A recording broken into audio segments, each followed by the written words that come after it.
சண்முகம் பிள்ளை பாடு திண்டாட்டம் தானே. மீனாட்சி பக்தனான சண்முகம் பிள்ளை வறுமையால் வாடினாலும் நாதஸ்வரம் என்னும் இசை செல்வத்தை கையில் வைத்துக் கொண்டு வாழ்ந்து வந்தார். 5 பொண்ணுன்னு சொன்னீங்களே, அதுல கண்ணாத்தா யாரு?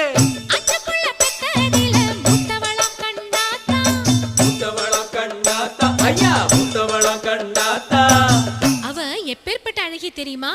என்ன சிரிப்பழகி குஷ்பு மாதிரி இருப்பாளா?